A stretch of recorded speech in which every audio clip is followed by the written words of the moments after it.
Welcome in, everyone, and thanks for joining on a new podcast recording that we have today. It's going to be a busy one, but it's an exciting one because I am very, very pleased to welcome back to the show Mr. Adrew Franks, Chief Creative Officer at Boss Fight Studio. Adrew, thanks for joining us today. Absolutely, Nick. I love talking about this stuff.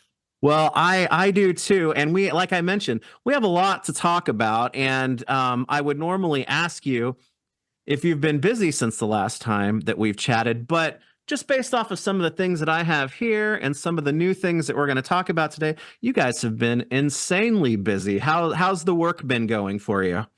Uh, Numerous and horrifying.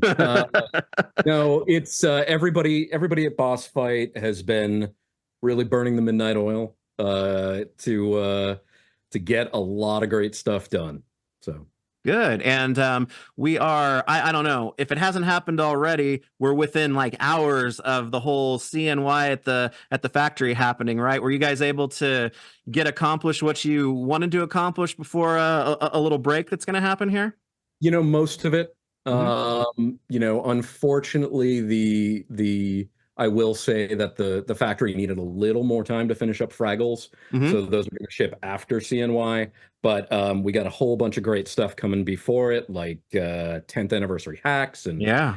Zoic Wave 2. Ooh. So Well, we're definitely going to get into that, but to start off, because I'm selfish, and we talked a lot about this property the last time that you were here, but we just had the announcement of Wave One, and now Wave One is here to dance our cares away, and you have shown off and put up pre-orders for Wave Two. So, man, I'm sorry, we got to talk about Fraggles first, if that's cool.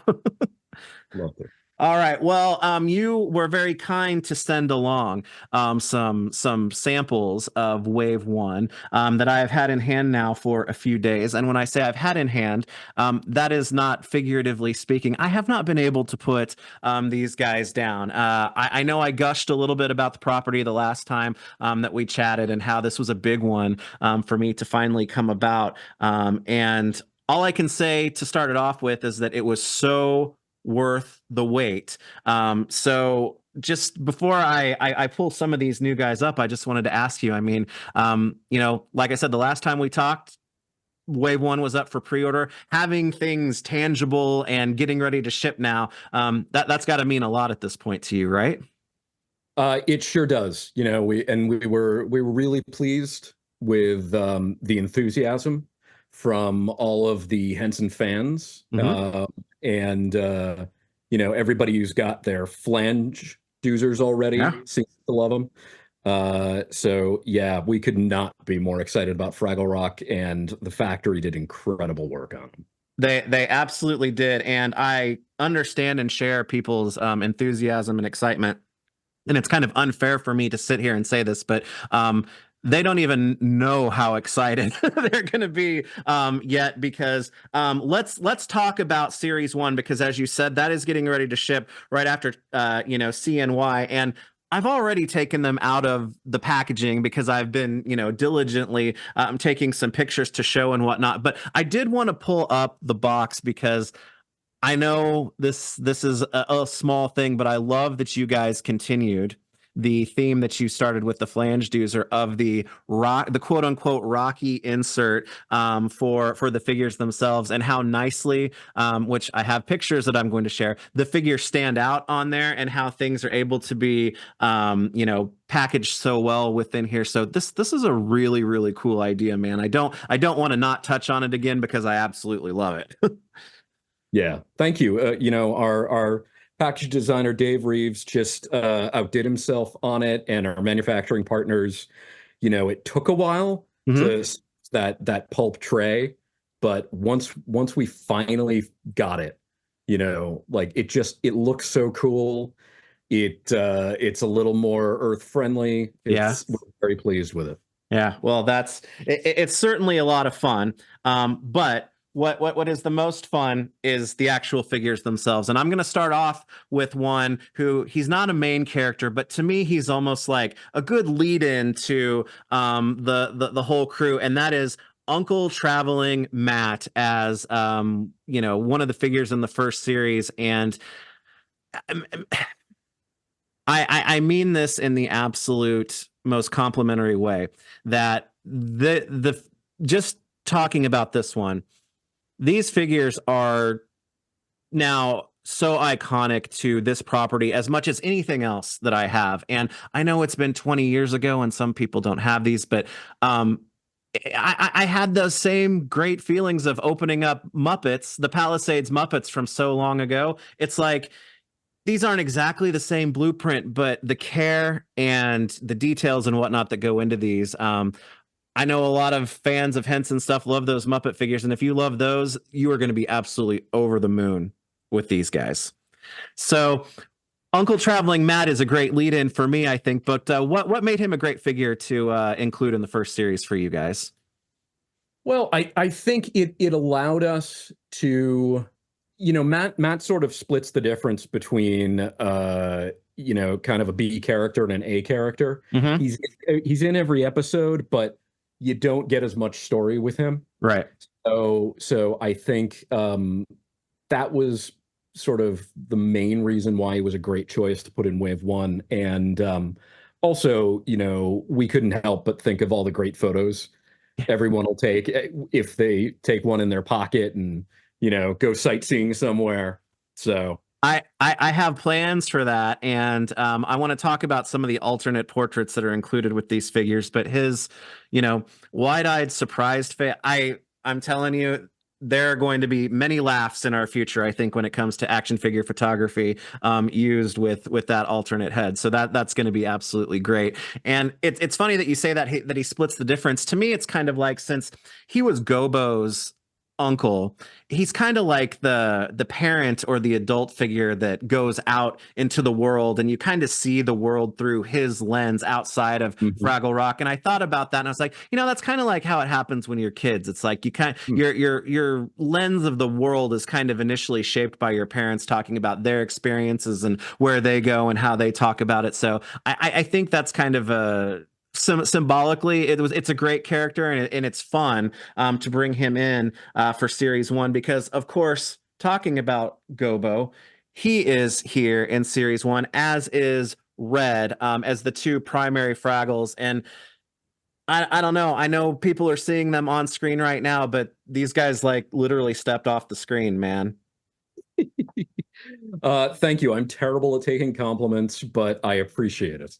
Well, the Muppet texture detailing, which we got a Mhm. little bit of that with the flange doozer, but the doozers are smaller. When you get these larger Fraggle figures in hand, you can really see it come through, and you can feel it as well. These are sturdy figures with their articulation and whatnot, and the paint. I know you mentioned a couple of places, but Gobo's got a lot of stuff in his vest pockets, and not one hit was missed on this guy. We definitely challenged the factory for Mm-hmm. sure. But that was really one of our goals, sort of a statement was, when we were initially talking to Henson about this was, we want to make sure to get like every single thing in Gobo's vest correct. Yeah. And our sculptors, Fred and Tony, and some of the outside sculptors that helped us out on this project as well, did an unbelievable job.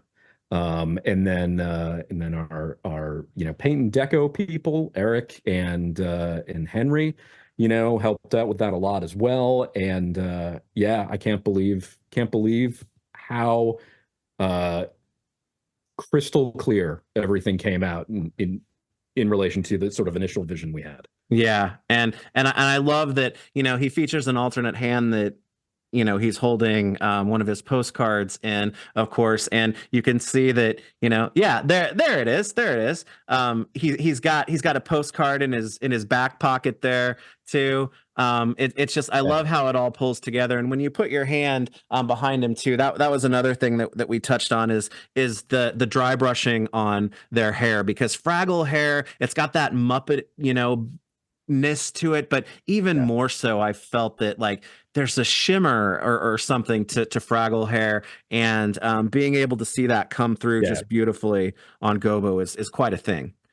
Yeah, we definitely had to make more than one pass Hmm. on the hair and the sculpts, and figure out how to sort of make it look like the character, but you know, ostrich feathers and PVC are very different Yeah, materials. yeah, It wasn't yeah. easy. Yeah. Well, it doesn't stop with just Gobo, because it's going on with Red, and hers is even different because she's got like longer strands, where Gobo's is more, poofy. So you guys had to work out in different ways with the Yeah. different hair textures. And I know it's kind of crazy that we're talking about hair and felt texture, but man, that's a big deal when it comes to, Henson characters, especially those in the vein of the Muppets, right?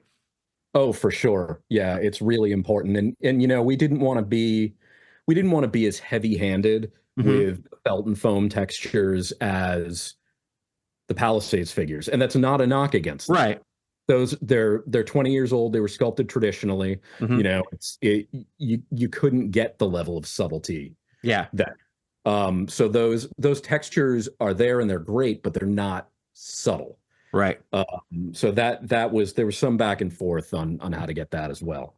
Well, this is a conversational conversation, and not like a full going through every single part of these figures, because I've been sharing pictures and sharing thoughts as far as that goes. But I gave Red her maracas just for this conversation, because I think it's really awesome that not only Gobo and Red in the first series, but we'll talk about the next series here in just a second, that you guys are including all their instruments with them, because that is that's you're going to get me to get two of each of these, just so I can set them up, in a jam session in another part of the display too. Yeah, yeah, we felt that the sort of character linked instruments were a really key accessory to get in there. Hmm. And they're not always consistent in the a lot of the photography that was sort of intended for promotion and merchandising. Hmm. Uh, so we definitely, had to talk to Henson about, let's make sure, we're getting the right instruments here. And I think Red was one of those. I want to say we had initially designed her with a tambourine because there's some Mm. photography holding that, and Henson was like, no, she's the maracas. So we Yeah. went back. Well, it's great that you have a partner that you can work with who knows and cares about those things, and they're on their P's and Q's, so that it does come out, and it does make a difference, when we're talking about figures like this. So Gobo and Red, to me, they're kind of like the anchors of this wave, because the core Fraggles, to me, there's five of them, and they're probably the most well known of the main five. But gosh, just having them together to start off, the core collection of Fraggles, it doesn't get a whole lot better than this, and I am so excited to go on this journey with you guys, and I wish it nothing but the most utmost success as we move forward. Thank you. But finally, in series one, we get a two-pack of Architect Doozer, and of course, I would say the most famous, well-known of the Doozers, probably Cotterpin. She's definitely the one that I always remembered and took with me. But these guys fit in well, perfectly scaled, along with the size of flange Doozer. So we got three Doozers going, three Fraggles and three Doozers by the time series one is out there. Not too shabby. Yeah. Yeah. You'll note that these are specifically the architect and cotter pin from Back to the Rock. There Right. there are some differences. Hmm. Most notably, cotter pin's sort of high vis vest that a lot of the new series doozers have. Yes. They're also a slightly different base color, Hmm. a little more saturated green, and that was something that came directly from Henson. We had some actual. They sent us some amazing reference photography of just like racks of doozer parts and so it was amazing. Well, that's fantastic. There are some subtle differences with some of the characters from the original show to back to the Rock, and that's something that I noted on the packaging as well, at least with Series One. Will the packaging vary when you are taking directly from show to show or space to space, or is the Back to the Rock just part of the current branding that's going on because the show is current, right? Yeah, I think the plan is for the most part to stick with the Back to the Rock branding Hmm. on the majority of it. There may be some instances in which we use the older branding, but that's really, we talked about it and ultimately what Henson felt was it was best to put the current branding on. Absolutely. Absolutely. Well, it's unfair for me to be able to say, "Oh my gosh, everybody, you're going to love this," but you are going to love it. And I'm fortunate to be able to sit here and experience these and talk with you about them right now. And now that Series One is here, for me at least, everybody else, it'll be very very soon. Because I'm a selfish so and so. The last time we talked, Series Two had not been announced yet. So if you don't mind, I'd love to go through a little bit of Series Two before we change topics here, if you don't mind, because personally, Series Two is really filled with some of my favorite Fraggles characters. And kind of kicking it off, as we can see displayed here, is Gobo's best bud, Wembley. And he comes with a lot of the things that are very appropriate to him. And starting in this series, we're getting three portraits with the Fraggles. Yeah, it's we don't want to say, across the board Sure. everything's going to come with this set, but it's where it makes sense. Sort of the overall volume of the product. Hmm. Uh, Wembley and Boober are a little shorter than Yep. the other Fraggles. So, yeah, they've got actually you're right though. All of the Fraggles in this wave come with three portraits. Yeah. And There we go. well, the thing that I love about it, is because obviously more options are always great. The head that is displayed, the portrait that's on here, that's displayed on the actual figure, is what I would consider to be kind of like that iconic look.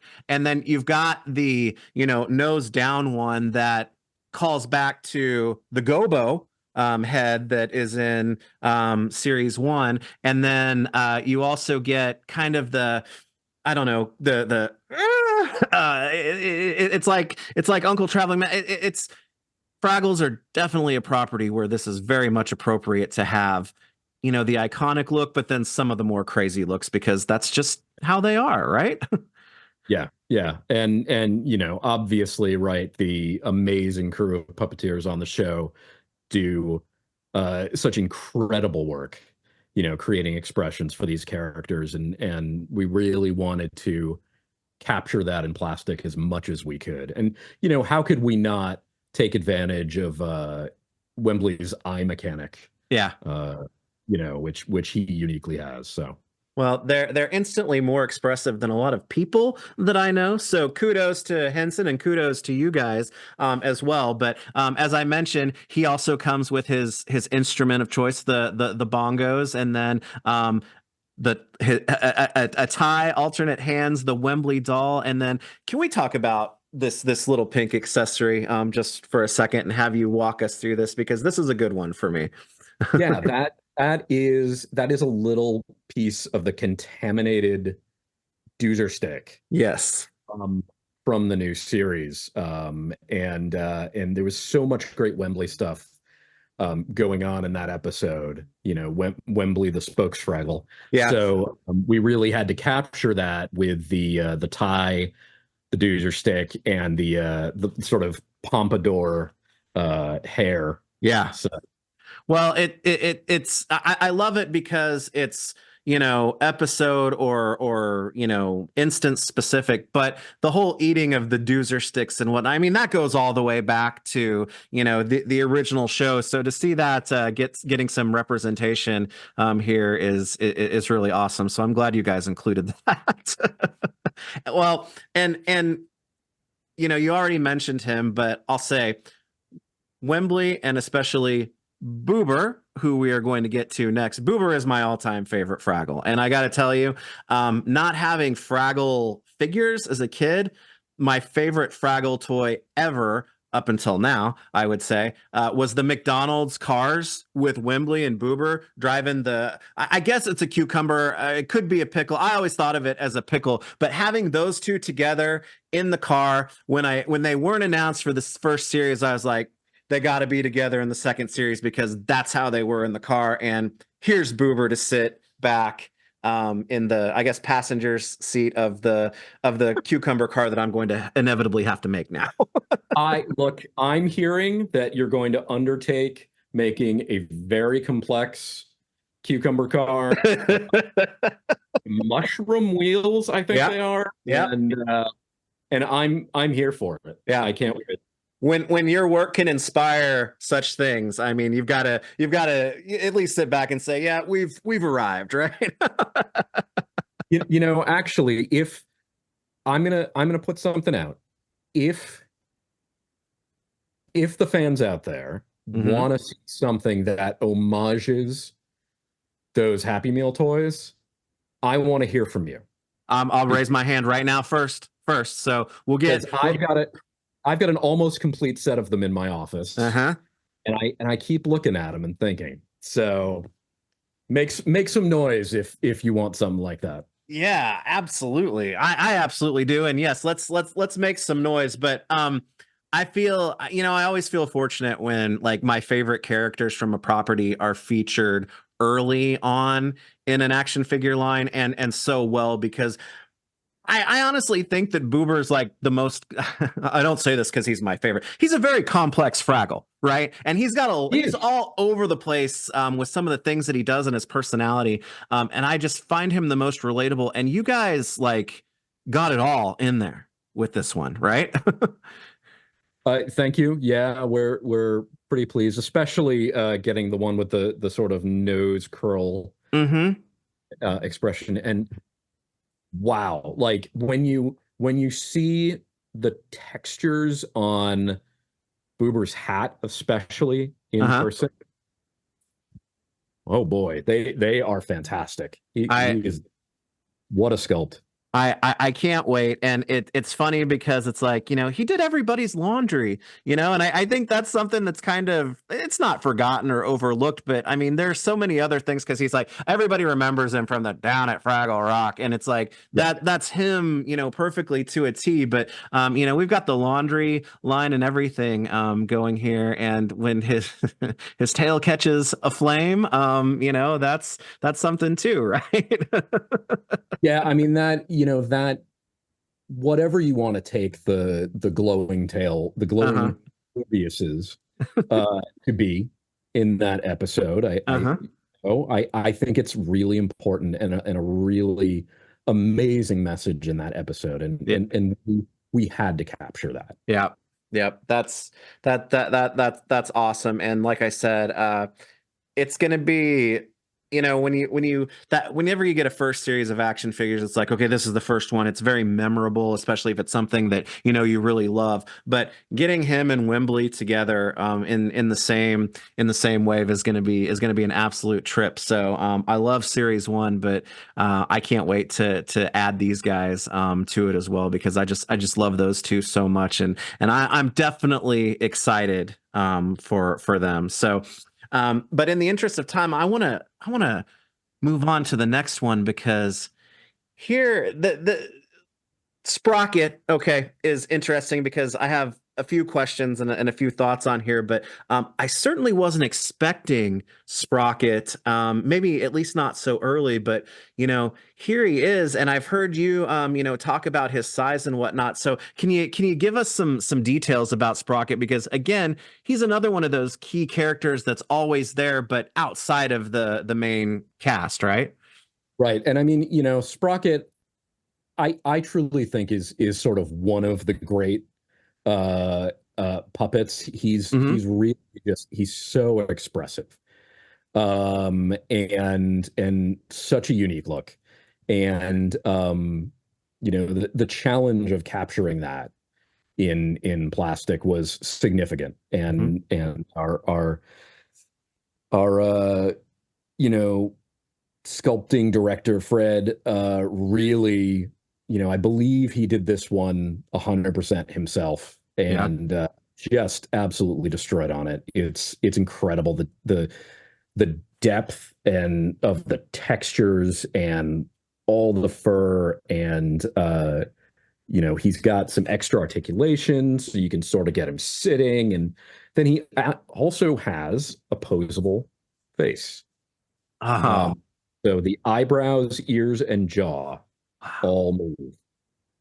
That's awesome because he's very expressive like all of the characters are, and he's kind of in this photo, it's kind of his just standing, but you've got the alternate pause for when he's kind of like jumped up and or looking, and he does take on a lot of different facial expressions, especially that's the time when it comes to mind is when he's doing that for me. Yeah, yeah. I mean, he definitely, in the promo photography too, he has different paws on Hmm. all than he does. Often he has the hands when he's interacting with Doc. Yeah. Um, so being able to get both of those in there was, I think, important for people to be able to pose their sprocket however they wanted to. Yeah. Yeah. Well, like I said, he was a very pleasant surprise for this series, and he's obviously a dog, so he's a little bit bigger than the actual Fraggles themselves. What for comparative wise or size wise? How big are we looking at for Sprocket? Is he going to fit into the standard boxes and fill it out more? Is how large is he? Yeah, he's bigger. But let's table that one temporarily, Oh, okay, and we'll come back to it. okay. Um, let's go through the next one, and then we'll go back to full screen, and I'll Okay. just Little hint, nudge, nudge there. yeah, Oh, okay. Now I'm really excited, but I left this last one for last, for a yeah, couple of reasons, because Moki is going to round out our core Fraggle characters. And she is definitely in her back to the rock look. And I know a mutual friend of ours, how he described this was perfect. And even though I've never uttered this phrase before, Moki in Back to the Rock has really experienced a glow up, right? Over the original series. And I've never said glow up out loud, but I can't think of a better way to describe this, right? yeah, yeah. That's she's definitely she's a little more colorful. Uh-huh. She's a little more put together in Back to the Rock. Yeah. Yeah. Was the decision to go with the Back to the Rock, just to, go with the initial theme, or were you guys really looking to want to do the Back to the Rock version, out of the gate, we'll say, right? Yeah, it was a little bit of everything. Yeah. It's we love both Mokies. Hmm. They're both wonderful. But it was felt that to be able to fully realize all the exciting new stuff they're doing in the new series, it was important to to get the Back to the Rock Moki out there. Hmm. Uh, and as I've said numerous times to numerous fan questions, yes, there are absolutely plans for a classic series Moki. It'll be coming up pretty soon, so don't you worry. Uh, we're not going to we're not going to leave fans high and dry on that. So they'll be able to have both. Well, I wasn't worried about that at all. Uh, and I have to say that with the colors and the differences here, you've got her hands, and she's got the closed eye portrait and whatnot. It's there's a lot going on here, and I love that. When I like when main characters do have different looks that you can go with because to me it gives accessibility and variety to the important characters, but it also helps with from an action figure line perspective being able to plan a line thoughtfully, right? Right. And being able to have multiple versions of the core characters is uh yes, incredibly helpful for doing a toy line. And hopefully Fraggle Rock will be very long-lived, and we'll be able to do lots of those because a lot of these guys do have some really cool different outfits. Yeah, they absolutely do. And that's great as, anchors or whatever you want to call them. But, I'm gonna go back to full screen because I'm gonna let you share here in just a second. But I wanted to ask you with characters like, Sprocket, there are a lot of Fraggles. And there are, a lot of different background Fraggles and Doozers too. But then there are things like the Gorgs and whatnot. I mean, this feels like a silly question, but I'm positive that you guys have, been thinking about, stuff like that. And because really, the core five are out in the first couple of waves, so that always makes okay, what's going to happen in the next series very interesting to me as well. So how have you guys kind of thought through the line as a whole when thinking about those things? Yeah, I think going forward, there'll probably be some variation of the core five in every wave. Hmm. But for sure, we're looking at some of the real tertiary guys, the real background guys, some of the guys that only appear in one episode. Those are all being considered for future lineups. We, Fraggle fans, rest assured. We know which guys you love, which guys you want to see, and you know, if everything works well, we will get to them. Well, I was going to say, I'm positive you've thought of it. I'm positive you've heard about it, but the fact that convincing John is one of those tertiary characters. The fact that that's a Jim Henson character, I think that weighs heavily as far as love and devotion from the fan base too. So I'm happy to hear you say things like that. And he seems like a very obvious one that fits that. But it's like part of Fraggle Rock to me was always watching the story happen, but there was always like crazy stuff that was happening in the backgrounds with the other Fraggles and Doozers going about their business, right? Absolutely, yeah. And if you're one of the holdouts who hasn't watched Back to the Rock, Hmm. I they have they have taken the level of like background character business in that show to new heights. Like Yeah, there's so much going on. yeah, It's yeah. great. Well, I think now then, if you're cool, I'm going to go ahead and pin your screen because you've got some stuff that you want to share with us, which might be a perfect way to kind of, conclude our Fraggle discussion for today. Absolutely. So literally just hours ago, Yeah. we got some samples from our manufacturing partners, and these Oh, wow. are test shots. Wow. He So you looks can see great. all of the detail. And of course, being test shots, these are going to need some tweaks going forward. But let me see if I can sort of center. You can see the eyebrows, Oh yeah, definitely. right? And then the ears are on ball joints, Very nice. and then the jaw moves up and down, That's great. and you can get kind of a Uh, head tilt. oh yeah. And there's an extra joint at the base of the neck, so you can sort of change his posture a bit. Yeah. And there's just a bunch of articulation going on, and he is amazing. He's Uh, big too. That's bigger than I was thinking he was going to be. yeah, for sure. He is a monster, Yeah. and so let me show you a little size comparison here. So Oh man. next to Gobo. That's like right there. That's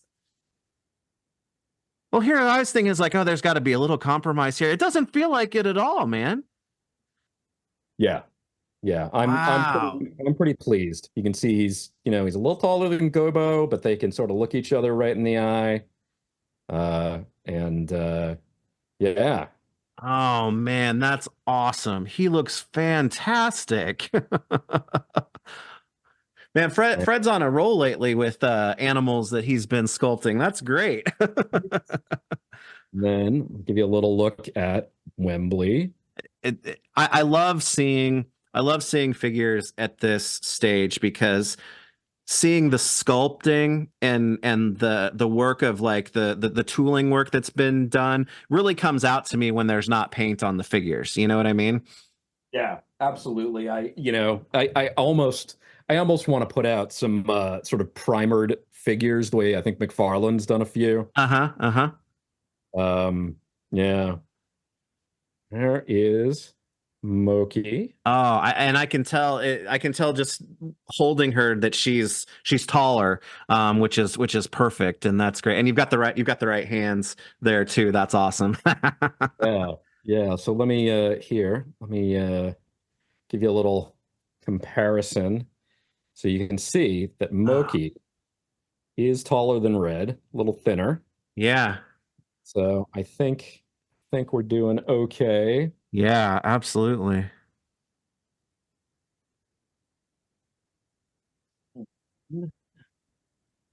I have run out of desk space. My Yeah, desk is I'm sure. I'm sure. leaving stuff on the floor right now. There's Uh, Uber. there's my guy. That's awesome. So it looks like things are moving along pretty nicely at the factory then with series two. They sure are, yeah. And I don't know. The camera's not going to really be able to capture the texture, but I can see the like the ridges on the bill of the hat for sure. The light's catching it just right. I can see that there.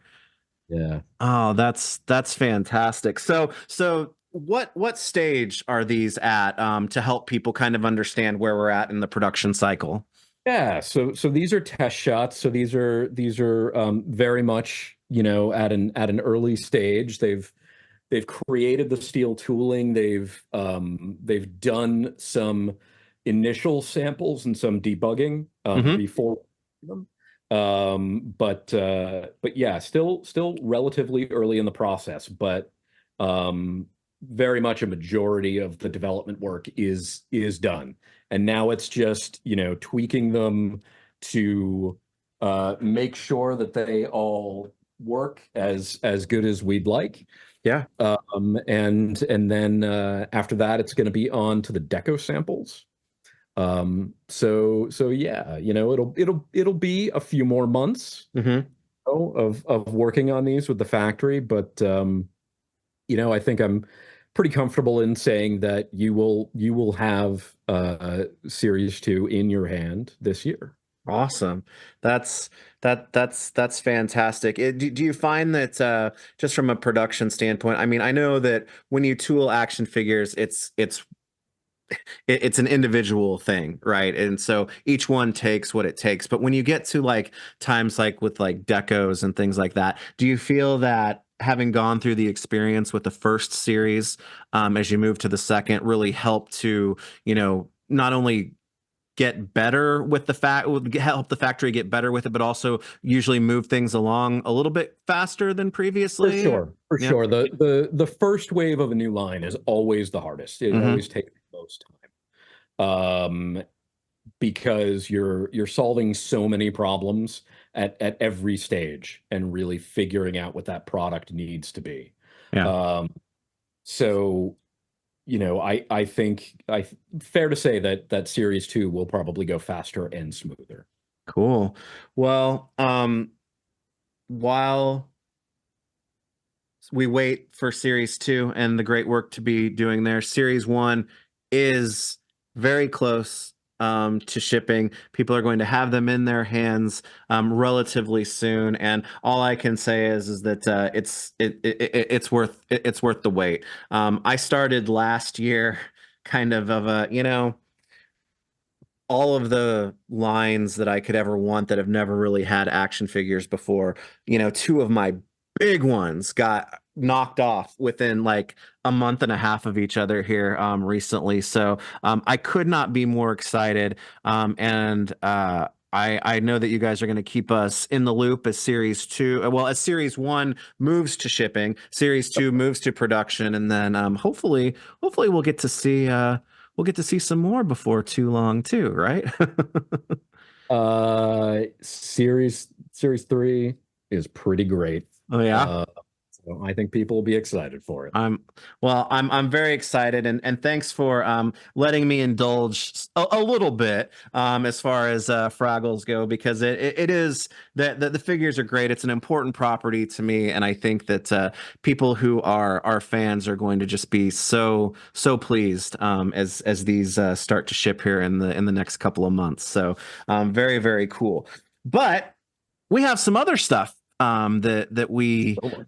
have to talk about. So much stuff, and we go from a beloved property that's been around for a while, that I kind of want to switch gears and talk about a an original IP that you guys have going, which currently has the first series out, and you mentioned series two, which I have in my hands right now, is getting ready to ship, and that is the Saurozoic Warriors. And I got to tell you, Mar made my list of the best for 2023, and it's funny because I must have a type because is it stays? Is that Sure. Stays. Yeah. okay? Okay. I must have a dinosaur type with the like shorter, thicker guys, because instantly like he jumped out to me when I opened it, but it's actually close because Seth is really close to being there too, and I know I haven't opened these yet to show them off better. I'm going to be doing that, but this wave also features the first female Saurozoic Warrior too. So can we talk about series two just a little bit from your perspective before maybe we take a little look at series three here in just a second?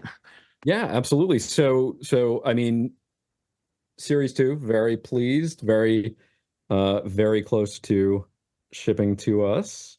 As you can see, he's a bit taller and thinner. Yeah. And he's got that sort of armored dome for extra damage. Uh-huh. Uh-huh. And this giant warhammer, which can be stored in the clip on his back. Very nice.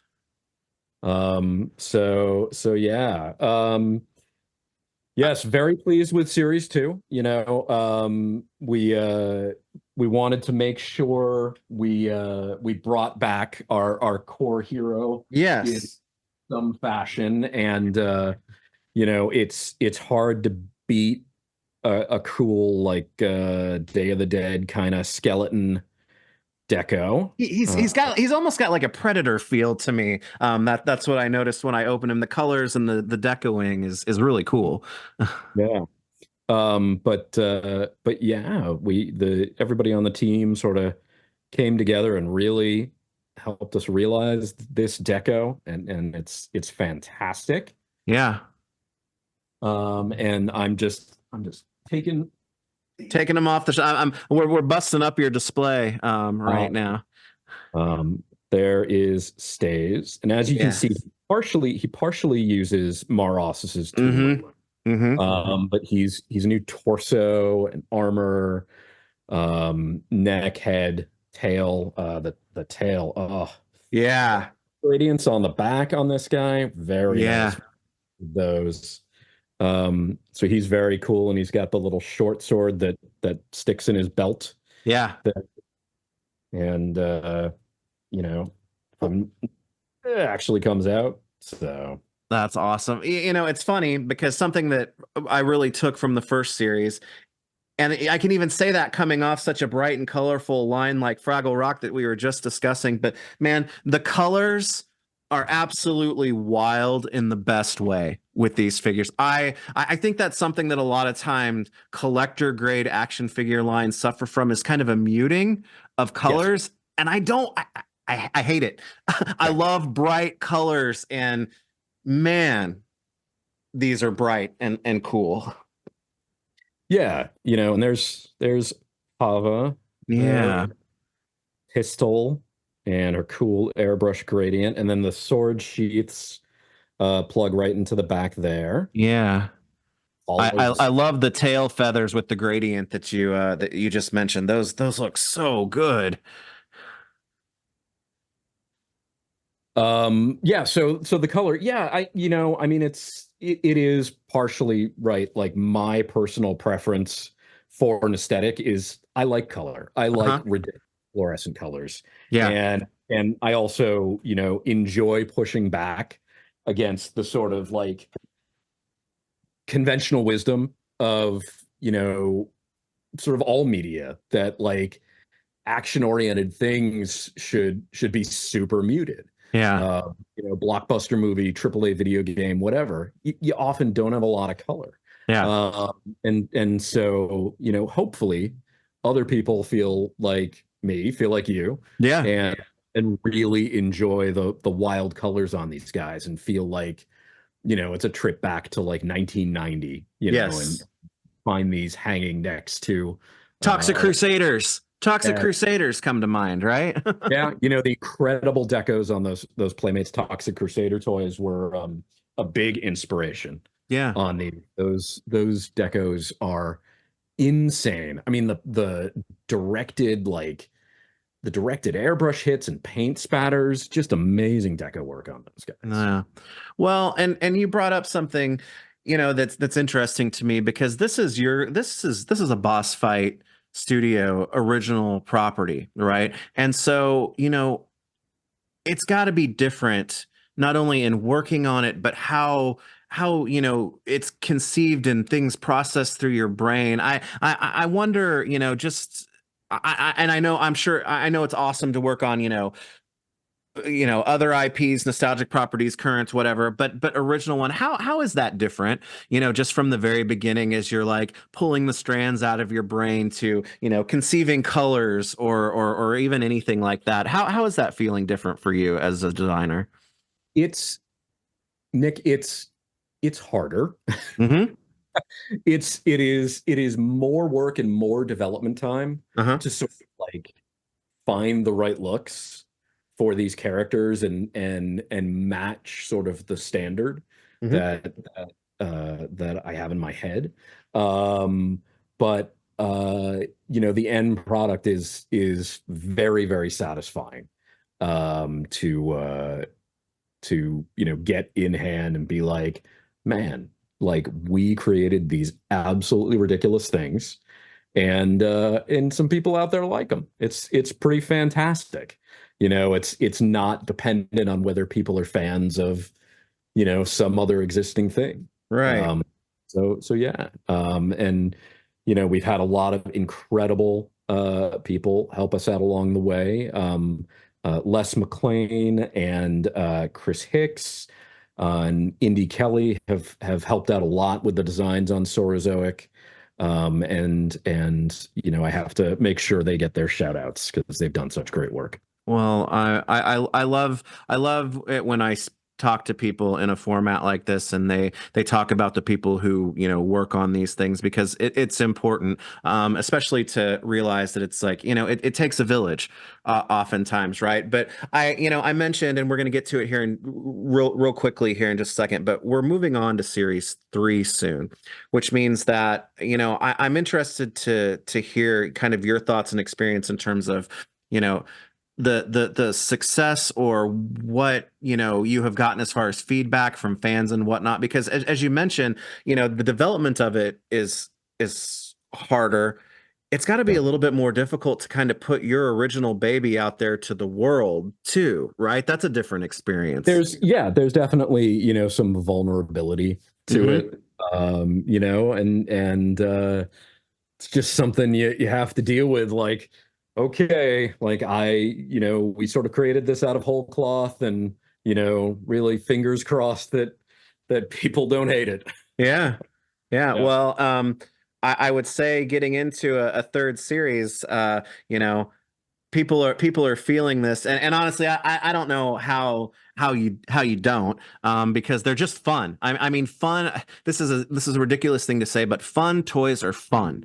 And these are fun toys, and they're fun to play with, and they're fun to look at too, right? I mean, these aren't a nostalgia property, but let's face it, the foremost experts on dinosaurs on the planet are paleontologists and people between the ages of like 6 and 11, right? So it kind of draws you back to that time too, because I mean, I think just about everybody went through a dinosaur phase. Some people never left it, but I mean, that's relatable in a nostalgic way without it being a nostalgia property. So I think that is actually a really cool thing that this is accomplishing, at least speaking from my own experience, right? Yeah, and once we sort of started moving forward on the concept, and I've had sketches on these guys kicking around since 2013, when Wow. we started Boss Fight. It was one of the original concepts we were sort of talking about, and but it never got further than that until the last couple of years. Oh. And I am sorry to the paleontologists out there, but understand these are meant to be made with a ton of whimsy. They are Yes. meant they are meant to feel, a bit like something out of the past. Yeah. And so, any sort of accuracy in the depiction of the anthropomorphic dinosaurs, I hope you will excuse me. Uh, but but yeah, it sort of it feels like a gift, you're giving to your, 6, 7 year old self. Yeah. Well, you say that, and to me, it's like I crave that suspension of disbelief, right? Whether it's in a movie or with toys or whatever. But you're kind of winking around it even so much You with froze up. Papa, right? Oh, there you are. Oh, sorry. Oh, sorry. I was gonna say, you're kind of winking around that with Pava and some of the, I don't want to say new, but more modern like theories as far as what dinosaurs were and what they look like. So it's like you're pulling it out of the past, but still, Yeah. I love that wink with her, right? Yeah, yeah. And I know she is a flying reptile, not technically a dinosaur. Yes, Just so yes. people know I know that. Yeah, well, very good. These aren't just just thrown at the wall, right? I mean that's they're so much fun. But I want to, if you don't mind, take up and have you walk us through um what is being debuted, or Mhm. what was just debuted. And this is the first figure from series 3. Can you tell us about this guy? Yeah, so this is our Brontosaurus Viking. Hmm. And he is, as you can see, from sort of his base colors, he's definitely from a cold climate. Yes. Um, but yeah, we really wanted to push this guy, further towards the Viking, and have some stuff that felt like that. And he's got that cool cloak. The helmet's removable. The crossbow can actually store in the little clip on his side there. Oh That's yeah, it's I see that. right Yeah. there. And then he's got that cool shield with all the dents and things in it. So yeah, he is very, very cool, and he is partially existing the range Brachien uh, Yes. from Wave One, but he also has a bunch of new parts. So Well, I appreciate the Viking, the mention of the Viking part right there. But I got to tell you, when I was looking through these pictures prior to us, getting on this together, I knew this was a Viking right away. So I think that speaks to the strength of the design. It's like, well, that's a Viking dinosaur right there. So that's even though I've never even thought about a Viking dinosaur before, I knew it when I saw it. So. So he is in series 3 along with this guy who's kind of the opposite of Viking in terms of like tech and things like that, right?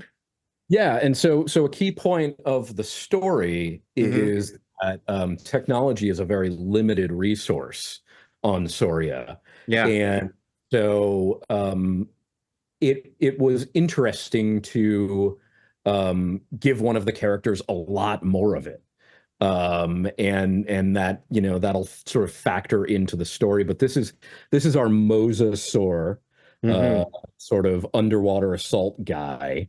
And yeah, he's got those great clear domes Yeah. over his eyes, and this whole diving rig there, and then he's got kind of a wrestling unitard uh under all of that. Very, very, very pleased with the sort of flint knives, but they're going to be cast in clear. I was gonna uh ask you that. Yeah, I can see that's coming through in the render. Yeah, yeah, yeah. And then his rifle there is kind of like a rapid fire spear gun. Yeah. Wow. Well, now is the scuba mask, is that a part of the head or is that a mask piece? No, that fully comes off. Wow. And then he's got this big long mosasaur head with an opening jaw. And Tony Talarigo, one of our sculptors, has become known on Saurozoic for sculpting far more mouth details than you would expect. Yeah. He did that on some guys in series 1, and so you're really gonna see that on this guy, like the roof of the mouth and the gums. Oh, it's insane. That's awesome. That's awesome. Well, it's cool because there are some, beats from series to series that kind of feel common as you like move through the line. But he almost there are a couple, and he's one of them. Feels like the start of a new concept to be expanding on, not only in his function but his form, because he's built a little bit differently than the ones that we've seen previously, right? Hmm. Yeah. Yep. Yeah. Uh, well, very, very cool. And then the next figure in the series is one that I think a lot of people for the type of dinosaur are going to be very excited to see, because we are getting a pterodactyl character now. And I have to tell you, much like I knew a Viking dinosaur the first time I saw it, the the expression on his face is exactly the expression that I would imagine a pterodactyl, an anthropomorphic pterodactyl character would have on his face at all times, because he just already looks tired of even my bullshit just sitting here talking, right? Yeah, this sculpt really did capture some of that vibe. He's Like got resting dinosaur face. yeah, he really is. And of course, like all the others, he has an articulated jaw. Hmm. Uh, his straw hat actually fits over his head. There's a Yeah. hole for the crest. And he's got these little vestigial wings on his forearms. Yeah. But yeah, the concept of doing one that was kind of like a warrior monk was too much fun. Like Yeah. really had a blast with this guy. And he's I got like that the, is this tattooing? yes, Yeah. yeah. Yeah, and he's got that three-part staff, and Hmm. the tonfa and the club actually connect together, so he can have a longer weapon. Yeah. That's another piece where the weapons kind of connect together and do that that feels very, you know, homage to those early 1990s action figure lines, right? Bingo. Yeah. Yeah. Wow. Well, I love the wraps and things, and the half gi or or I'm not sure what that is, Function. specifically, but yeah, it looks great, and his I don't know, his expression of disapproval is one that I think is going to come in handy with me quite a lot. So that's very appreciated. I love that expression so much. Like somewhat thematically, he kind of doesn't fit in, but kind of bridges or feels like, because with this guy, because this is absolutely wild. So you got to tell me about this samurai dinosaur now too. Yeah, our samurai raptor. Yeah. So he's in a way he's sort of a linked to Stays Akiden, the ankylosaur. Hmm. Sort of has like improvised samurai armor, Yeah. and with this guy we went a little further, and we wanted to make sure that he had like sort of reflections of his claws on everything, and you can see that in the blades on the arms, and he actually has like bone claws from some opponent like Hmm. mounted on his helmet. The helmet is fully removable. The long and short sword will both store in loops on his belt. They go Yeah. into the sheaths and then go into the belt. And his rifle is something we've been having a lot of laughs around the office about because it is just so stupid. If you look closely at sort of the drum sticking out of it, Uh-huh. um, it fires shurikens. It is a rifle that fires a ton of shurikens. So yeah, Man. that might be the stupidest thing we've done in this line, and I love it. Yeah, but now I need like, now you guys need to get into role play stuff and do like foam ninja star shooter, because oh my God, I need that in my life, man. Yep. But one of the, I mean, there's a lot going on and some really cool, design aesthetics and kind of, homages and whatnot. But the claw on the quote unquote big toes was one of the first things that I noticed, and I was like, that's great. It's like I don't know if you're going to be able to get his foot up there to be a thinking raptor, but I just love that you guys you guys included that here, because that's just one of those little details that make you go, come on. Yeah, and the legs being sort of a different construction, Uh-huh. is something we wanted to do with this. The one of the he and the mosasaur, I believe, are the first carnivores we've done in the line, and we were sort of hearing from folks. They were like, "Where are the carnivores?" And it Yeah. was like, well, it's not intentional. It's like we're literally just, choosing dinosaurs we like and figuring out what works visually. And it wasn't an attempt to withhold carnivores, but yeah, With hold carnivores. yeah, the uh, the raptor. We're really proud of this guy. He even I wanted to get sort of a little bit of a detail on there. So he has these sort of like proto feathers sculpted on his legs. You can't quite see him here. Oh, okay. Well, yeah, I can see the texturing kind of as it goes down the back of Yeah, above his knee or his whatever that is, the joint is. the mid leg. Yeah. Yeah, mid leg. Yeah. Yeah, so that's kind of a fun detail, but yeah, I think people are gonna have a blast with this guy. Oh, and something else noticeable is that he is an army builder. So Uh-huh. uh, if you want to, uh, you can build a vast army of samurai raptors. With And Ninja Star guns. yes, yes, and to be honest, why wouldn't you? Right. Uh, I think everyone should.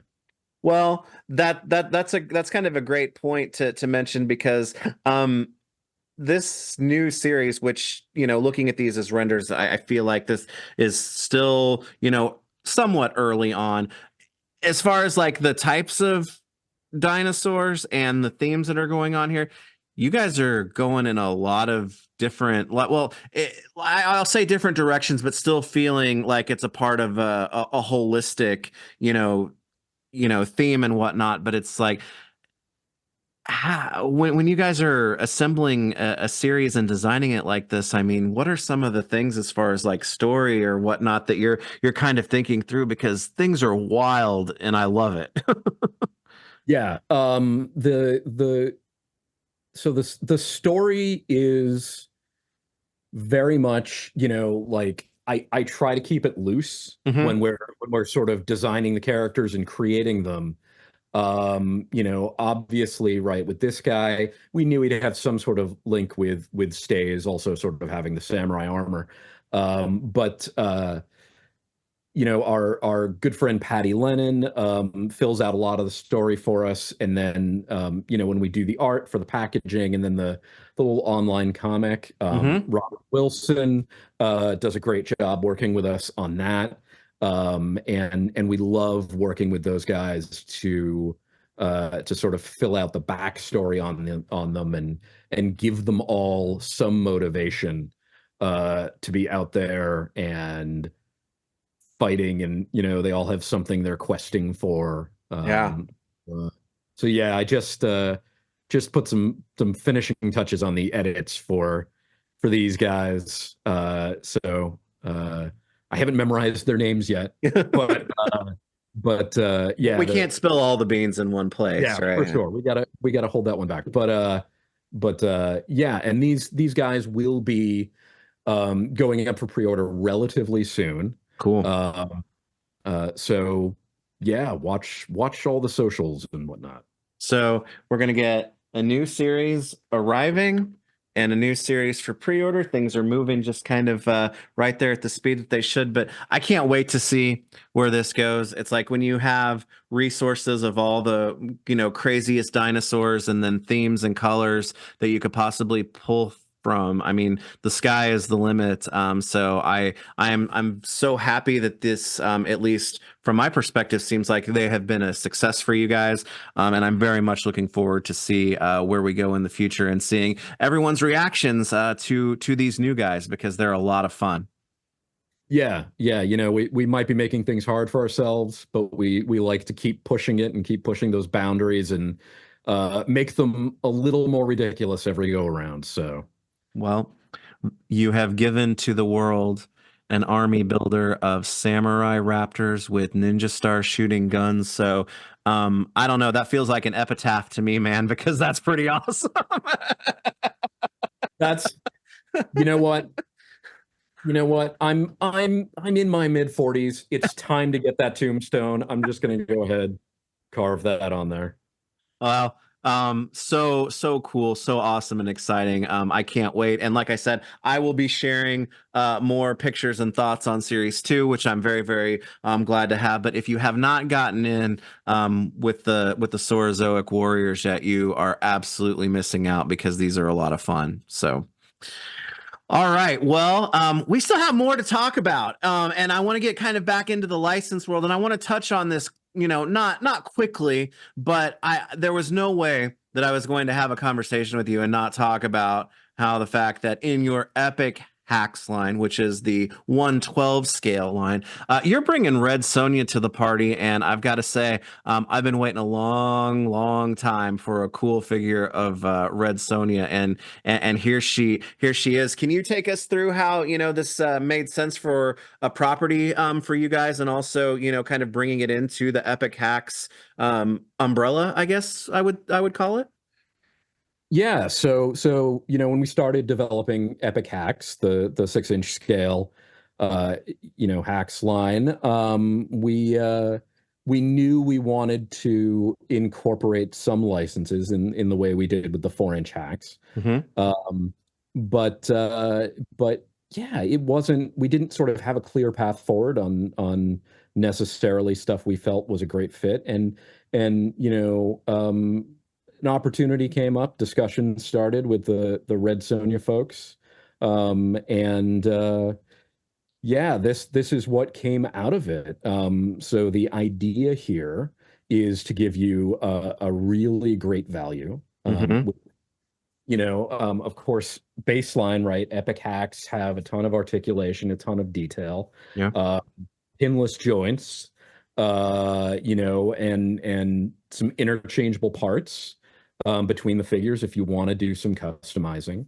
But we sort of started with, Sonya's, as you can see in the center here, her classic, Hmm. iconic look with the little shoulder points and the metal bikini, and sort of capture that Frank Thorne energy from the original comics. Yeah. But to give you some extra value and to make sure it also dealt with sort of the incredible modern incarnation of Red Sonja, we went and we looked at some art for the Invincible Hmm. series, and took from that this sort of like samurai like shoulder armor, Yeah. and that great expression on the head with the earrings, and she's got sort of the pirate sash on the belt. Um, and you get a couple different parts there to swap out. She's got the yelling expression, which Yeah. is really hard to do. We've all seen some action figure sculpts with some less good Yeah. yelling expressions over the years. And I think we sort of captured something really nice with this one. She's Definitely. got some alternate hands. She's got the belt that Hmm. you can plug the sword sheath into. And there's Oh, okay. also a loop on the back of the belt, so you can sort of stick the axe through there. And then Oh, the okay. one of the leg bands has the knife sheath on it for the Hmm. little dagger. So you get a lot of stuff with this figure. And there's a base that's not pictured here as well, that'll have a nice red Sonja logo tampoed on it. Well, this was a pleasant surprise figure to be introduced into the Epic Hacks, because like I said, I've really wanted a cool Red Sonja figure for a long time. So I'm really looking forward to this one, and it sounds like you know. At least what I've been reading is that reception has been great with this. So I'm really interested to not only get this first figure, but kind of see where the possibilities go with not only this property but some of the others, because I don't know, to me she just fits in perfectly with that Epic Hacks theme. And I'm sure there are other characters that you have thought of that would probably think along that way too, but it's a really cool way to get in some, as you said, licensed property into the Epic Hacks. Yeah, yeah, and we have actually already shown a little bit of a teaser for another license that's going to be Hmm. an Epic Hacks, Yeah. which is the Sideshow's Court of the Dead, Yeah. which people have really loved the 4-inch figure versions we've done a few of, and Katrina Aranya has done an amazing job working on the Court of the Dead stuff, and the 6-inch. There's an enormous death. Hmm. Um, it's just ridiculous. So the Court of the Dead guys, look out for those, because those are going to be out there in a bigger way soon as well. Excellent. Well, like I said, I'm excited, and we'll have to hopefully get back together at some point when she's a little bit further along in the production line, or once that's completed, because I'm very much looking forward to getting this figure and talking about it too. But to keep with the epic hacks too, you guys are doing something that you've done in the standard hack line, in the regular hacks line, and that is these blanks. Are you calling them blanks? Is that accurate? Yep. These are the Epic Hacks blanks. Mm-hmm. And initially, we're sort of offering the nude body, male and female. Um, and yep, you get a variety of different heads. You get kind of a superhero masked head, Mm-hmm. as well as some different heads and hairstyles, different ethnicities. The open hands, the fists, the bare feet. Comes with that nice logo stand. Yeah. Um, then the Epic Hacks are going to initially be offered in three different colorways. Mm-hmm. So there's a light skin tone, a dark skin tone, and this sort of primer gray kind of look to them. Mm-hmm. And we really, really hope that people respond to these and they see them as a great vehicle to, sort of expand their various collections, superheroes, whatever, with the characters that no one will make or no one will make the way they want it. So these are gonna really, I think, be a huge thing with 6-inch customizers. Um, and Well, we're very excited about them. Well, I was going to ask you about that, just because, when you conceive or you create and give, produce figures like this that are blanks, it's kind of like giving people the ability to help give themselves something too. And that's not to say that on their own, just as, figures themselves, that they're not awesome, because they are. But it's really, when you're thinking about that and you're conceiving and designing something like this, giving people possibilities, I guess, how is that different from a design experience than, taking, okay, well, this is a Fraggle and this is what he should have and this is what he should look like, right? Hmm. Yeah, yeah. I mean, when creating something like this, the tricky part is to sort of figure out the boundaries. You Mm-hmm. know, like we could, include endless numbers of alternate heads or Yeah. endless numbers of this alternate part or whatever. But it would become less accessible for people as the price point went up. Mm-hmm. Um, so it's sort of figuring out like what's the right sort of complement to make sure that you're giving people something compelling and giving them the tools to create. And I think we've hit it pretty well. Yeah. These are gonna be at a nice, consumable price point, and and I think give people a lot of good options. That's that's really cool. And there's definitely always a there's a base of people who are looking for these things to help them, because customizing is a hobby, or for some people it's even more so. So additional enablement in that sense is a really cool thing, that you guys are doing and putting together, for that. So what's the approximate timeline for these then? These will be going up for pre-order relatively soon. Hmm. Uh, we're in the process. Before we have not started tooling yet. We're in the process of refining the engineering and making sure that all of that articulation works as well as it possibly can. Hmm. But I think where we're going to end up is some pretty redonkulous articulation, range of motion on these. I've messed around with some resin fine cuts Uh-huh. already on and they're pretty fantastic. And that's, without even the sort of the flexibility and the durability you get with a production figure. So they're already pretty good. That's cool. I find that with like blanks like this, it's like it's almost more fun, or I do it more as far as like outrageous posing and stuff goes, because it's like I don't know if I put a mental block on myself and say, well, that character would never get in a pose like that. But when it's something like this, it's like even when you're playing with it, you want to like it's almost like you're enabled to push the boundaries even more with it. So that's really cool to hear about the articulation and the not only the amount but the functionality of it. So I think people are going to be excited. Yeah. Hope so. Okay, all right. Well, cool new hack stuff coming, and I have just a couple more things, and this next one I want to touch on quickly, simply because it's a nostalgia property. It's not a nostalgia property for me, except for like a very vivid memory of a smell. But you guys have also released the first series of strawberry shortcake figures, which I think are amazing. I think the second series looks even better than the first series.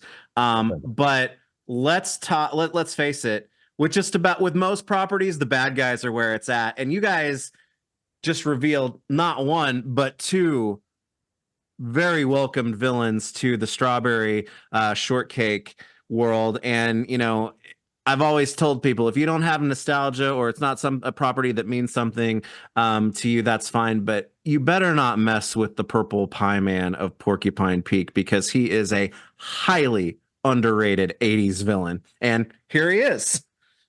Ya ta ta ta ta ta ta.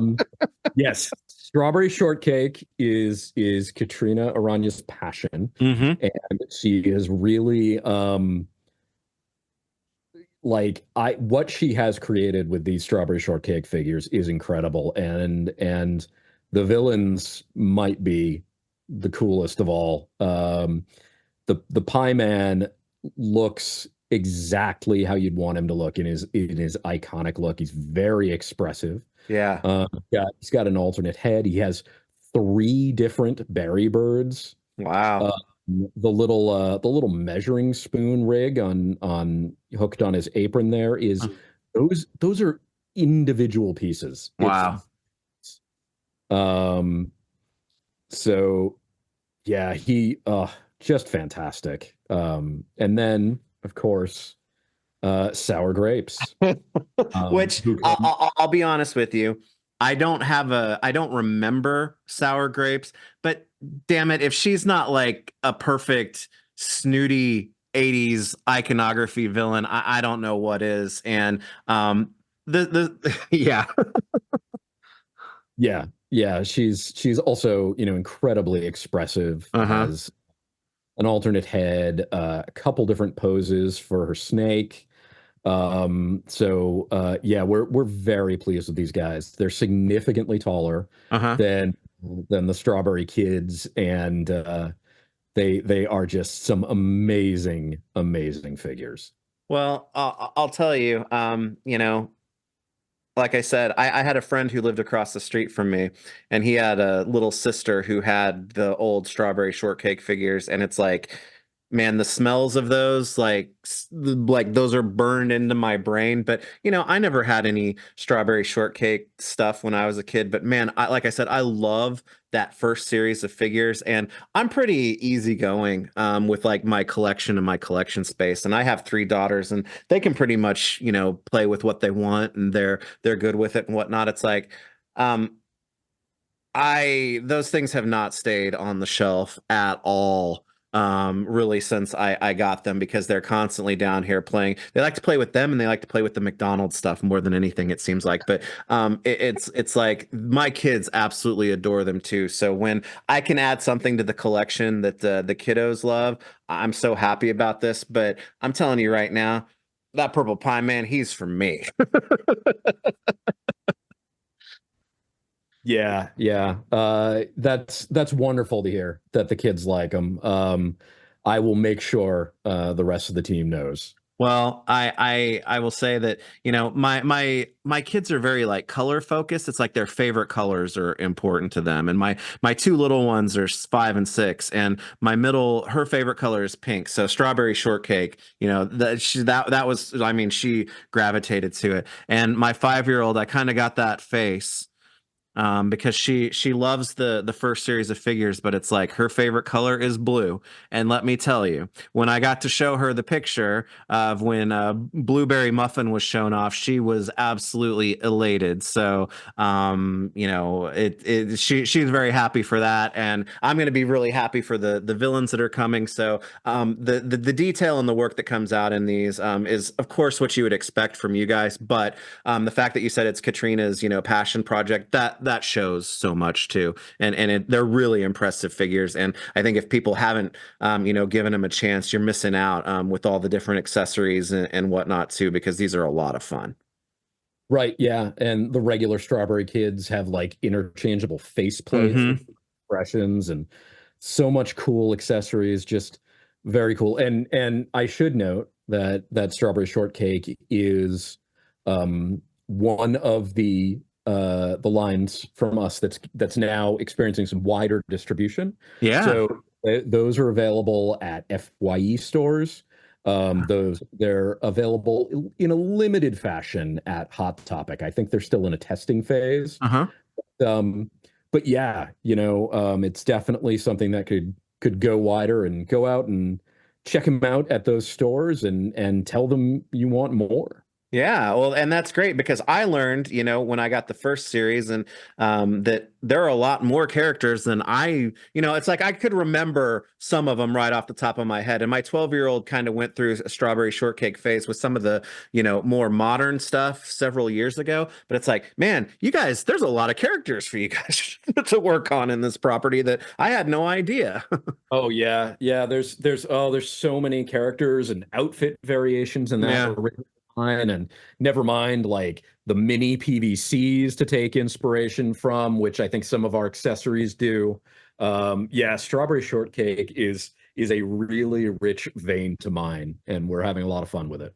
Well, I will say my wife and I, if we ever were to like run off and become supervillains, I might fancy myself as like a Doctor Doom, but she and I would definitely be the Purple Pie Man and Sour Grapes. So I guess I That's can relate. Well, so series two, is currently in production. I'm sure these guys are obviously not quite as far along, but I'm glad to hear of the wider success, for the line, because they're really fun figures. yeah, thanks. Yeah. Thanks. Well, finally, we're going to end our conversation with, one of, uh, Fraggles are probably 1A and 1B for me with, the actual properties that you guys have and work on, because, one that I've been really excited to see what was going to be next from is your Popeye line. And you have, recently revealed series three, for Popeye, right? So I wanted to, talk through these renders and see some of the new, characters, that we're getting, and some new variations on Popeye. So can you talk to us about, this version that we're getting with series three? Yeah, absolutely. So this is a first appearance Popeye, Mm-hmm. uh, reflecting how he looked when he originally appeared in the Thimble Theater comic strip in 1929. Wow. And as Seeger was developing the character, he sort of evolved. This one with the black shirt is kind of the late 1929 look, Mm-hmm. um, and then the one with the white shirt is like the early 1929 look. Yeah. Okay. And you can see they've got two different head sculpts, which reflect how Seeger, sort of evolved the character, and neither of them is quite where it ended up, but Mm-hmm. they're really interesting sort of variations on that iconic Popeye look. And he doesn't quite have the arms aren't quite as bulgy yet, Yeah. um, but uh, but yeah, this was really fun to try to realize those looks in 3D in a way that they've never been realized before. Yeah. Uh, and of course, he comes with alternate hands and a different sculpt of the Wiffle hen than Yeah. than the one that is included in Wave One. This Wiffle hen is sitting down and is sort of perfectly positioned for Popeye to rub its head for luck and Yeah. be able to survive being shot 15 times, if I'm remembering the strip correctly. Um, so yeah, it was really fun to be able to get into this guy and give Popeye that different look. Well, it's not every day where you get to talk about doing, figures of a property that are getting close to celebrating their 100th anniversary. But I love that you are giving us both the early 29 and the later 29 looks. Are these going to ship side by side? Is one of them exclusive? Yeah, Do they're you know gonna yet? they're gonna ship side by side. That's the Okay, plan. Is cool. is we sort of wanted to split the run and offer both looks and hopefully a lot of people are like me and will definitely want to have both on their shelves. So Well, I'll tell you, and I think that you are a proud owner of such a thing, but I've been eyeballing getting myself an original Popeye arcade cabinet more than I should for the past couple of years, and it's like, to me, being able to have, one of these like right along, it's getting real tempting, man, and these figures aren't helping me with that at all. So, well, it is a beautiful cabinet, yeah. and to be fair, in my house there is a detolf of a bunch of my Popeye crap, and I have all kinds of ridiculous things, including the water gun where he's like bending over. It's Oh very yeah, strange. yeah, yeah. But that cabinet with all the Popeye stuff is right next to the cabinet, and it looks fantastic. Yeah, I yeah. do endorse this path. My cabinet is a reproduction though, so it was Is a it? little cheaper than original. Well, there's a barcade here in town that I absolutely love, but I know the guy who essentially rents all of the cabinets to the place, and I've kind of been talking to him, and he's kind of been keeping an eye out. So we'll see. But man, it would just be really fun to have a whole cohesive Popeye display without a part of it. But to continue on with these, uh, I'm a wimpy guy. And when you're a wimpy guy, you absolutely want to see who I think is one of the most underrated Popeye characters out there. And Roughhouse is coming to the line, and I'm very, very excited for that. The perpetually suffering, Yes. perpetually angry roughhouse who is constantly a target of Wimpy's scams. Mm-hmm. Uh, yeah, we had a lot of fun creating this roughhouse figure. He's got that really just absolutely enraged expression. Yeah. Uh, got the removable chef hat, the apron, alternate hands, the cleaver, the spatula, a big heaping bowl of spinach, and the menu, Yeah.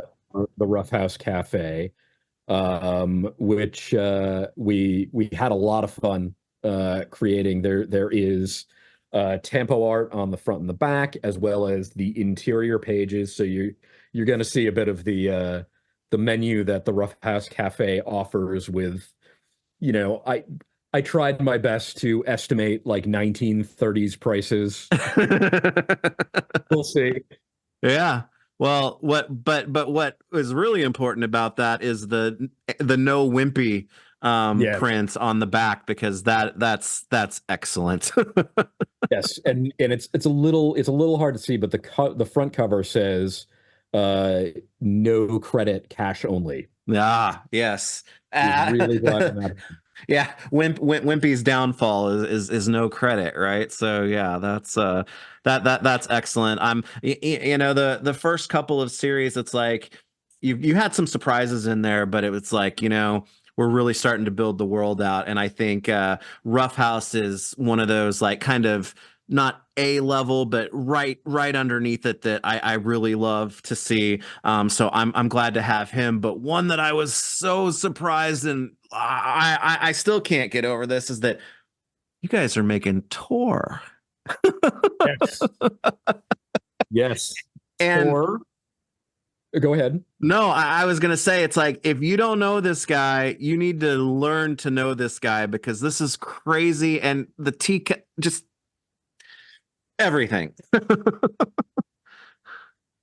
So yeah, Tor is a guy who was introduced as another sort of muscle for hire guy of the Hmm. sea sort of later on in Seeger's run, and he is an immortal caveman. Yeah, And of course he is. he is huge. He is very strong. But Popeye was able to best him in that initial encounter and eventually befriended him and Tor sort of became a regular part of Popeye's gang. So we sort of see him here in his no doubt custom tailored suit. Yeah. Um, and his little bowler hat and yeah, doesn't have as many accessories as some of the other guys because he's freaking enormous. Yeah. Does there is sort of a character detail that he likes drinking tea. So Hmm. we had him come with a teacup. And it looks Um, like he's got the right hands to hold the teacup too. Indeed, yes. Yeah. Wow. Very unexpected. Even though I know the character, it was like when I saw the picture, I was like, oh man, I can't believe it. That's fantastic. I really love it when, like I said before, a line gets into universe building and the immortal tea drinking caveman, friend of Popeye after he was beaten up by Popeye, is universe building in just the best way, man. I am completely, if left to my own devices, I will completely populate the town of Sweet Haven with Yes. every Popeye character. And the response to our Popeye stuff has been really good. And hopefully that'll continue and we can keep building that out. Because holy crap, do I love working on this stuff. And our partners at King Features are very tolerant of my ridiculous choices, and yeah, it's great. That, But we do have one more, Nick. yeah, we do. And this is one that I actually have to ask the question on because I know that I'm a fan of Popeye. I think I've probably got more knowledge than most people, but I don't consider myself to be an expert. So, is this a goon or is this like the early Alice the Goon specifically? Well, it's kind of up to you. Okay, that's what I was wondering as well. It Yeah, is. It is. This is a generic goon. yeah, So, if you want to um, buy a ton of them and populate a whole goon island, yeah, I would not discourage you. Um, but yeah, I thought it would be really fun to sort of realize the sort of baseline goon from the comics and the animation, and indeed this is what Alice the goon looks like when she first shows up. yeah, Uh, and then later on, when Popeye befriends her, she sort of adopts the look with the blouse and the dress and the hat. But yeah, this is a generic goon, and the club is something from the animation. yeah. Um, but yeah, like so fun to be able to realize these ridiculous characters in plastic. I should have known left to you that in my brain when I was like not too long ago thinking about, wow, we haven't seen Popeye Series 3 yet. I'm trying to think of what would make sense there. And Roughhouse did come into there, but Alice the Goon was the first one that really jumped into my brain. And then you like swerve it with this. It's just it's awesome. And I think that it's such a weird and almost it's almost unsettling design because of the proportions and whatnot, but makes for such a memorable character and action figure that I don't know. I'm gonna have to at least have a partial island of goons for sure. Yeah, yeah. I'm gonna have to put some limits on my own collection because when these are done, if I can just go down to the warehouse and just keep Hmm. grabbing them, I think we're gonna have a problem. But if you want to put it back on full screen, I have something Yeah. else. Oh, yes, absolutely. So another thing we just received Uh-huh. is these fine cuts, which are so Oh man. or He is gigantic. I had no idea. I thought this was like hot off the press rendering. You guys are busy. yes, very.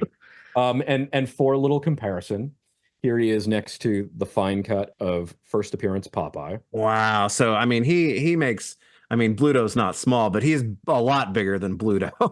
He's he is a little bit taller than Bluto. Oh, Um, wow. and he is going to be a heavy boy. Yeah. And then I'll show you the see if I can show you the Popeye up close. He just lost a hand, but you can see sort of the torso and the arms and the head all new. Man, his expression comes out so well even in that unpainted one. That's great. And then we got Rough House. Heck yeah. The foil that I need. And he's sort of got that hunched posture and Yeah. a little bit of stubble on his head, which was a detail from the comic. Very nice. Yeah, he's over that flat top all the time, hunched over, you Yeah. know. It's like, yeah.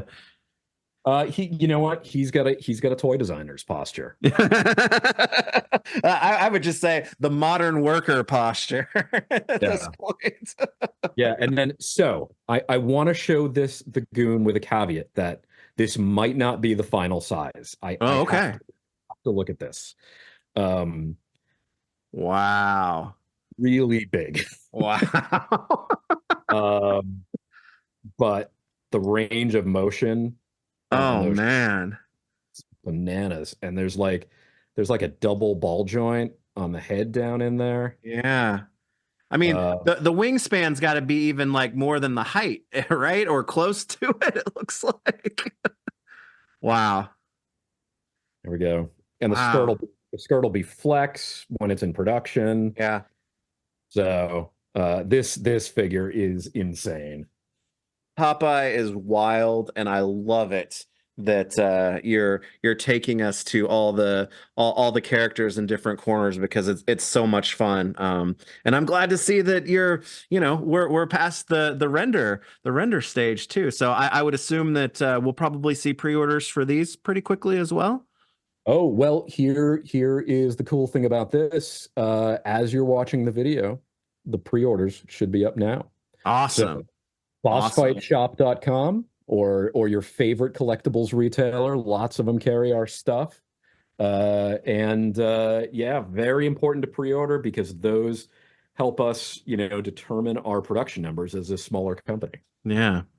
Well, man, uh, thank you for being so generous with your time, especially allowing at the beginning and here at the end me to gush a little bit just because I'm absolutely in love with, Fraggles as a property and Popeye, but Saurozoic Warriors, the hacks with Red Sonja, Strawberry Shortcake seeing the success that it is having as a property. I mean, we've talked a long time, but I'm almost afraid to ask what's next because not from a I'm scared of it, but I mean, you guys have a lot going on and it's really exciting.